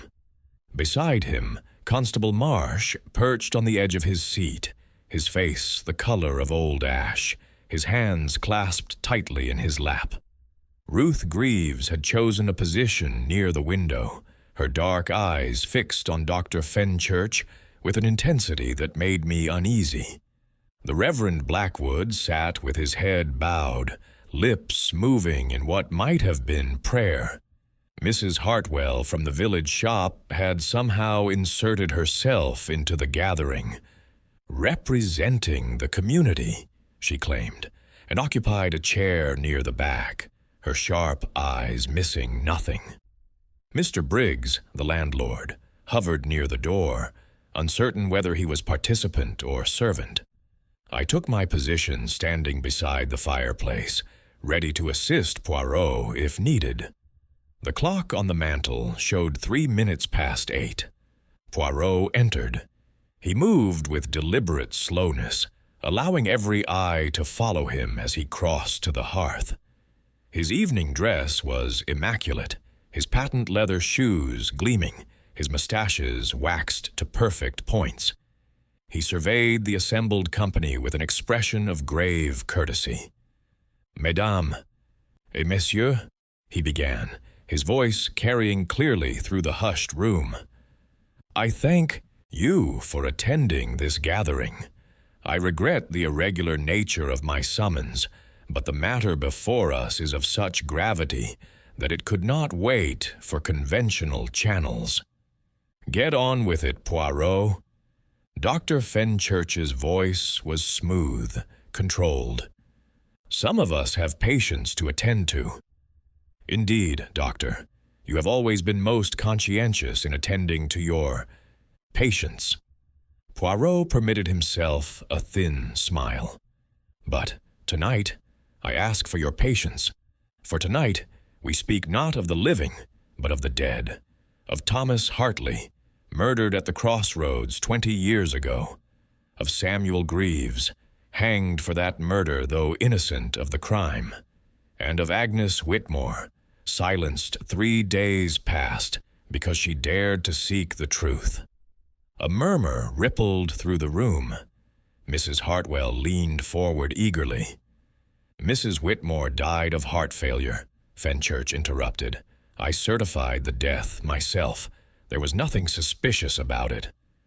"Ah, but there was, Doctor, there was indeed." Poirot reached for the table beside him, lifting the brown medicine bottle. "Digitalis, your prescription. You adjusted her dosage the day before she died. Increased it, you said, to address an irregular heartbeat." He set the bottle down. "Yet when I examined the sediment in her teacup, I found something else entirely. A white residite quite distinct from digitalis. A compound that, when combined with her heart medication, would induce cardiac arrest within hours." Fenchurch's face remained impassive, but I saw his fingers tighten on the arm of his chair. "You are suggesting I poisoned my own patient? That is a monstrous accusation." "It is a truthful one." Poirot's voice hardened. "But we shall return to Mrs. Whitmore presently. First, let us go back 20 years, to the night Thomas Hartley died at the Crossroads." He began to pace slowly before the fireplace, his hands clasped behind his back. "The official account is well known. Thomas Hartley, a farmhand, was struck down by a single blow to the skull. Samuel Greaves, who had quarreled with him publicly, was seen near the Crossroads that night. Blood-stained clothing was found in Greaves's woodshed. He was arrested, tried, convicted, and hanged." Poirot paused. "Justice, it seemed, was served." "It was served," Fenchurch said flatly. "Greaves was guilty. The evidence was overwhelming. The evidence was manufactured." Poirot turned to face the doctor, his eyes blazing. "Every piece of it. The sighting at the Crossroads, that was not Samuel Greaves, but another man wearing Greaves's stolen coat. The blood-stained clothing, planted in the woodshed by conspirators who needed a scapegoat. The public quarrel, genuine, yes, but irrelevant. Samuel Greaves did not kill Thomas Hartley. He was framed by the true murderer who has lived in this village for 20 years, respected and unsuspected. This is fantasy."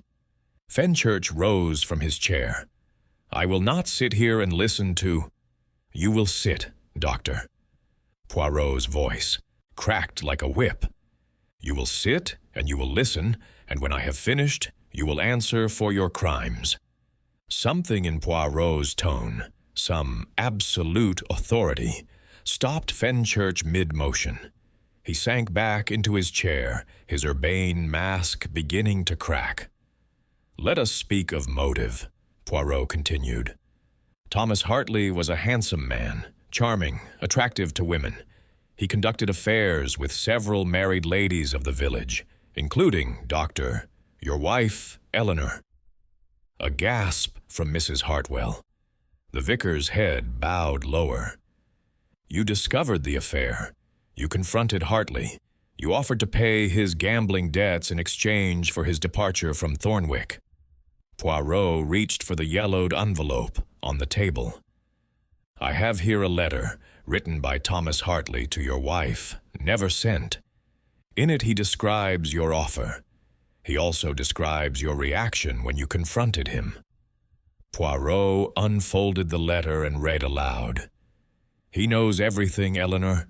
He confronted me yesterday. I have never seen such cold fury in a man's eyes.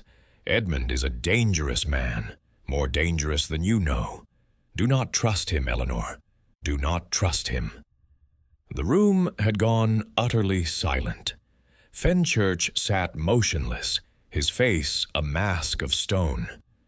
"Hartley planned to accept your money and leave," Poirot continued, "but you never intended to let him go. A cuckolded husband does not simply pay off his wife's lover and watch him walk away. The insult demands satisfaction. The rage demands blood." "This is speculation," Fenchurch said, but his voice had lost its certainty. "Is it? Then let us speak of method." Poirot turned to Constable Marsh. "Constable, you have something to say to this gathering."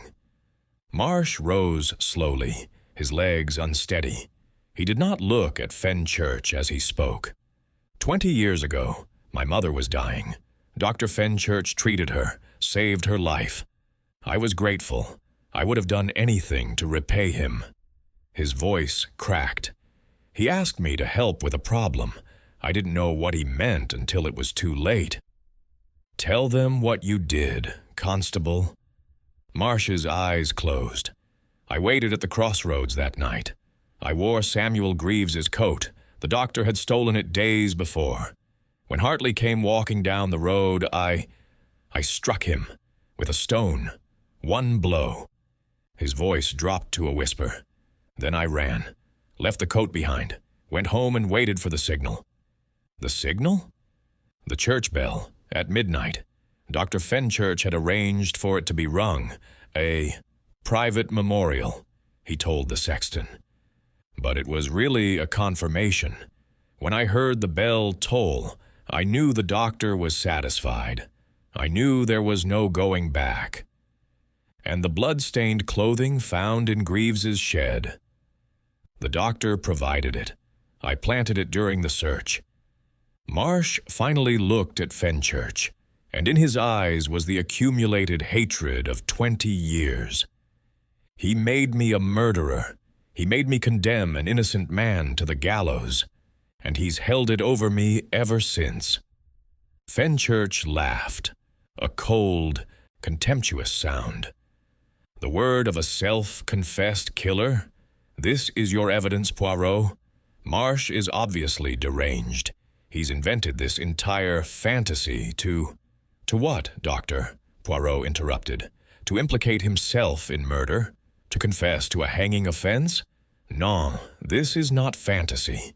This is truth, spoken at last by a man who can no longer bear the weight of his sins. There is no proof, only the ravings of a guilty conscience." "Ah, but there is proof." Poirot lifted the sexton's logbook. "The church records for June 15th, 1898, a midnight bell toll, requested and paid for by Dr. Edmund Fenchurch. Private memorial for deceased relative, you claimed. But you had no deceased relative, Doctor. You had only a murdered rival and a need to confirm his death." Fenchurch's composure fractured. "That proves nothing. A midnight bell? It could mean anything." "It could, but combined with Constable Marsh's testimony, with Thomas Hartley's letter, with the timing of your arrival in Thornwick just months before the murder." Poirot shook his head. "The pattern is clear. You came to this village fleeing debts of your own, perhaps. You married a woman of some means. When she strayed, you could not bear the humiliation. So you killed her lover and framed an innocent man for the crime. And your wife, Doctor." Ruth Greaves's voice cut through the room like a blade. She had risen from her seat, her face white with fury. "She knew, didn't she? She knew what you had done. That's why she withered away, why she died within 2 years. The guilt destroyed her. Fenchurch turned to face her, and for the first time, I saw fear in his eyes. "You know nothing, girl. Your father was a murderer, and you are the daughter of a murderer." "My father was innocent." Ruth's voice rose to a scream. "You killed Thomas Hartley. You framed my father. You watched him hang and you said nothing. And my mother died of shame, believing her husband was a killer, when all along—" She lunged toward Fenchurch. I moved to intercept her, catching her arms as she struggled. "Mademoiselle, please." Poirot's voice was gentle but firm. "Violence will not restore what was lost. Only justice can do that." Ruth subsided, trembling, tears streaming down her face. I guided her back to her seat, my own heart hammering. Poirot turned back to Fenchurch, his expression implacable. "And so we come to Agnes Whitmore. She found Thomas Hartley's letter among her late husband's effects. He was the village postmaster, and somehow the letter, never sent, ended up in his possession. When she read it, she understood at last what she had witnessed 20 years before. She saw two figures at the crossroads that night," Poirot continued. "One wearing Samuel Greaves's coat, that was Marsh, the actual killer. The other standing in the shadow of the ancient stone, that was Hartley himself, already dead or dying. She testified to seeing Greaves because she recognized his coat, but she always wondered about the second figure. The letter made everything clear. She confronted you, Doctor. She demanded that you confess. And you—" Poirot's voice dropped to barely a whisper. "You silenced her, as you had silenced Hartley, as you would silence anyone who threatened your comfortable existence." Fenchurch sat motionless, his face gray. The mask had fallen completely now, revealing the cold emptiness beneath. "What will you do?" he asked finally. "Arrest me on the word of a confessed murderer and a collection of old papers. No court in England will convict on such evidence." "Perhaps not," Poirot acknowledged. "The wheels of justice turn slowly, and the powerful often escape their teeth. But there is another court, Doctor, the court of public opinion. By tomorrow morning, every newspaper in England will know the story of Thornwick, the innocent man who hanged, the respected doctor who orchestrated his death, the 20-year conspiracy of silence." Fenchurch's eyes widened. "You wouldn't." "I would. I will." Poirot's voice was ice. "Your reputation, your practice, your standing in this community, all will be destroyed. You will spend whatever remains of your life as a pariah, shunned by all who once respected you. And when you die, alone, despised, forgotten, you will know that Hercule Poirot kept his promise to the dead." The silence stretched endlessly. Then, slowly, Dr. Edmund Fenchurch began to laugh. It was a terrible sound, hollow, despairing, the laughter of a man who has finally been cornered. He reached into his coat pocket and withdrew a small glass vial. "You think I didn't prepare for this possibility?" His voice was almost conversational. 20 years I've lived with this secret, 20 years of wondering when someone would discover the truth. I always knew this day might come." He uncorked the vial. "No!" Marsh lunged forward, but too late. Fenchurch raised the vial to his lips and drank its contents in one swift motion. He grimaced, set the empty vial on the table, and settled back in his chair with an almost peaceful expression. "Prussic acid," he said calmly. "I have perhaps 2 minutes. Enough time to tell you, Poirot, that you were right about everything. I killed Thomas Hartley. I framed Samuel Greaves. I poisoned Agnes Whitmore." He smiled, a ghastly, triumphant smile. And now I cheat the hangman, just as I always planned. Poirot moved to his side, but there was nothing to be done. Already Fenchurch's breathing had grown labored, his face taking on a bluish tinge. "One question, Doctor." Poirot's voice was urgent. "Eleanor, your wife, did she know?" Fenchurch's eyes met his. She knew. She guessed almost immediately. That's why she... He gasped, his body convulsing. "That's why she couldn't live with it. I killed her too, Poirot, in every way that matters." His eyes glazed. His body went slack. Dr. Edmund Fenchurch was dead.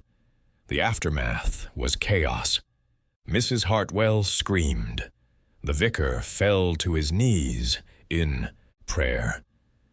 Marsh stood frozen, staring at the man who had controlled his life for 20 years. Only Ruth Greaves remained calm. She walked slowly to where Fenchurch's body slumped in the chair and looked down at him with an expression I could not read. "It's over," she said softly. "After 20 years, it's finally over." Poirot placed a gentle hand on her shoulder. "Your father's name will be cleared, mademoiselle. The records will be corrected. He will be remembered as an innocent man, unjustly condemned." "Will they move his body?" Her voice was barely a whisper. "He's buried outside the churchyard walls, in unconsecrated ground. My mother lies inside, and he—" "I will speak to the vicar," Poirot promised. "I will speak to the authorities. Samuel Greaves will rest beside his wife, in the place of honor he was denied. This I promise you." Ruth turned to face him, and for the first time I saw her smile. It was a small smile, fragile and bittersweet, but it transformed her face. "Thank you, Monsieur Poirot. Thank you for believing. Thank you for not giving up." Later that night, after the body had been removed and the authorities summoned from Dorchester, Poirot and I sat alone in the private dining room. The fire had burned low, and shadows gathered in the corners. "A tragic conclusion," I said quietly. Fenchurch dead by his own hand, Marsh facing trial for his part in the conspiracy, an entire village forced to confront its complicity. Justice is rarely clean, Hastings. Poirot stared into the dying flames. It is messy, painful, incomplete. Fenchurch escaped the hangman, yes, but he did not escape judgment. In those final moments, he knew that his carefully constructed life was in ruins. He knew that history would remember him not as a respected physician, but as a murderer and a coward. And Marsh? He will stand trial. He will likely hang. Poirot shook his head slowly. "I find I cannot hate him, Hastings. He was weak, desperate, manipulated. He saved his mother's life and sold his soul to do it. It is a devil's bargain, but one that many might make in similar circumstances. You pity him. I understand him. It is not the same thing."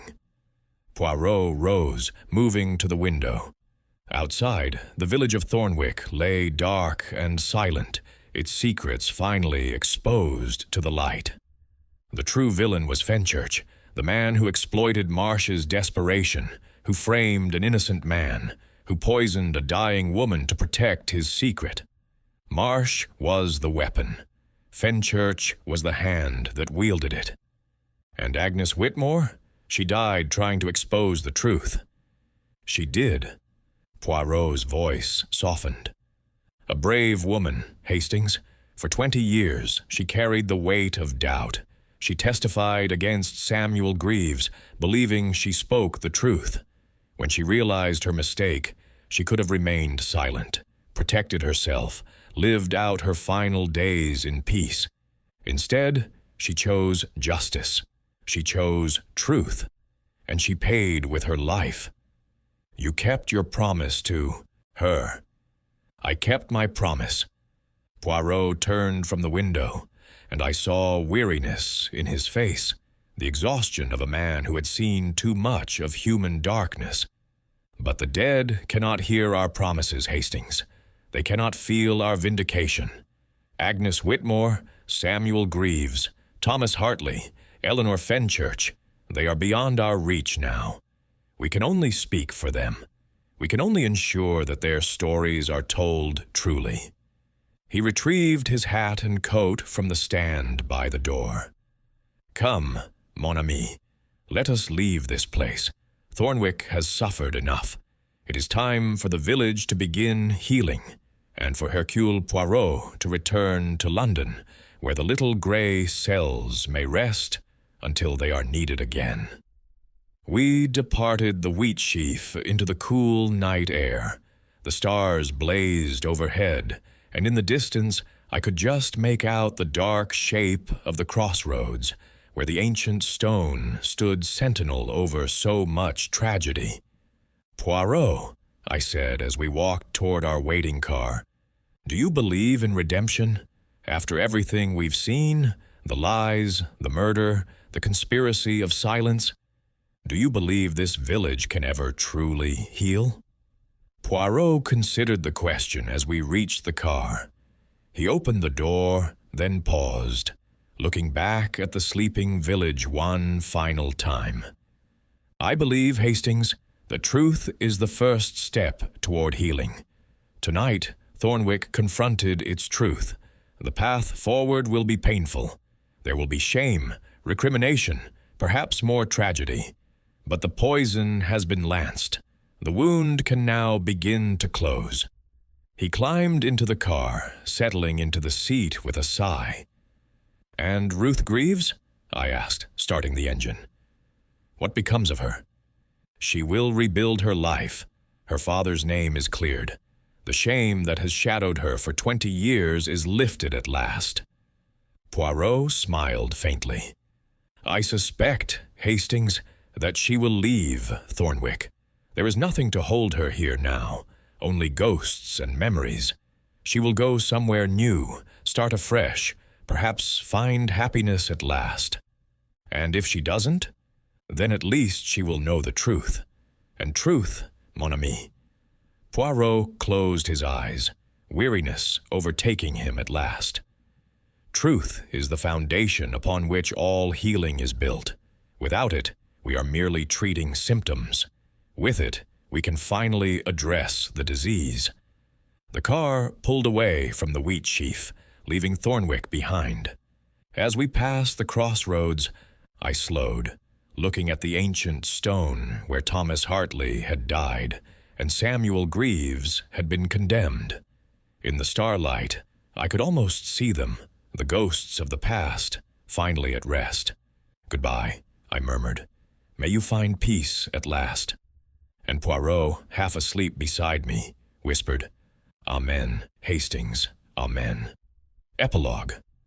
3 months later, a small ceremony was held at St. Michael's Church in Thornwick. The Reverend Blackwood, aged but resolute, presided over the reinterment of Samuel Greaves's remains in the churchyard proper, beside the grave of his wife. Ruth Greaves stood at the graveside, dressed in simple black, her face peaceful. For the first time in decades, beside her stood Poirot and myself, along with a handful of villagers who had found the courage to attend. "We gather today," the vicar intoned, "to correct an injustice that has stained this village for 20 years. Samuel Greaves was innocent of the crime for which he was condemned. Today, we restore him to his rightful place among us, among the honored dead of Thornwick." As the coffin was lowered into its new resting place, Ruth stepped forward and dropped a single white rose onto its surface. "Rest now, Father," she said softly. "The truth is known. Your name is clear, and I—" Her voice caught, but she steadied herself. "I am finally free." She turned to Poirot, her eyes bright with unshed tears. "Thank you, Monsieur Poirot, for everything." Poirot bowed with grave formality. "It was my honor, mademoiselle. Justice delayed is still justice, Your father's spirit may rest now, knowing that the truth has prevailed. As we departed the churchyard, the church bells began to toll. Not the midnight signal of conspiracy, but a clear, clean peal of celebration. A fitting conclusion, I observed. Indeed. Poirot paused at the lich gate, looking back at the church one final time. The bells that once marked murder now mark redemption. It is, how do you say, poetic, non? It is, I agreed. We walked together down the village lane, leaving Thornwick to its healing. The April sun shone warm on our faces, and somewhere in the distance, a lark was singing. You know, Poirot, I said as we reached our car, this case was different from the others. More personal somehow, more human. All cases are human, Hastings. Behind every crime lies a human heart. Its loves, its fears, its desperate choices. The detective who forgets this sees only puzzles. The detective who remembers sees truth. He climbed into the car, settling his hat upon his head. And truth, mon ami, is what Hercule Poirot exists to serve. I started the engine, and we drove away from Thornwick, away from its crossroads and its secrets, its ghosts and its grief. But the truth remained behind, finally spoken, and justice, at last, was served. The end.